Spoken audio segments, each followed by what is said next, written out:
Hello friends, in this tutorial, I'll show you how to create this Surreal Glass Spherize Effect in Photoshop. First, open your image, click on plus icon to create empty new layer. Next, select the elliptical marquee tool and draw a circular selection where you want the glass effect to appear. Now select the paint bucket tool, fill the circle width with foreground color.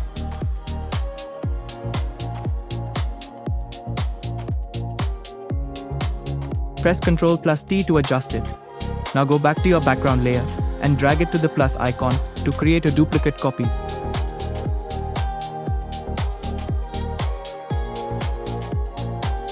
With the duplicated layer selected, go to Filter Distort Spherize.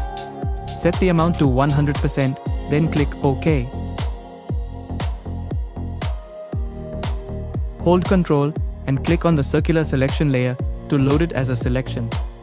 Select the Spherize layer and click the Add Layer Mask button. This keeps the glass effect only inside the circle.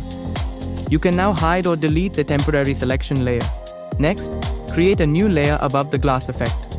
Select the brush tool, choose a soft white brush, and paint a few subtle highlights to make the glass look more realistic.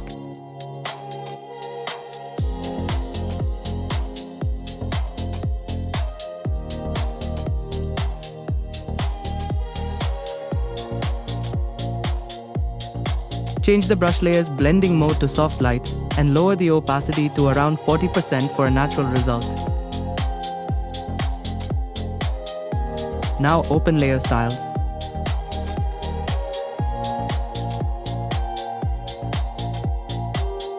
Enable Inner Glow, choose white as the glow color, set the choke to 0, the size to around 158 pixels, and adjust the opacity to about 35%.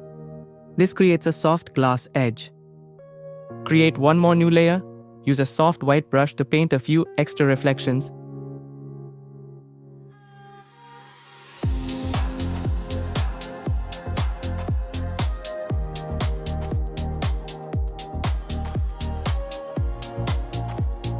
And experiment with the blending mode to linear burn, or until you get the look you like. Finally, hold Shift and select all of the effect layers. Drag to the file icon to create a group. That's how you can create a beautiful surreal spherize glass effect in Photoshop.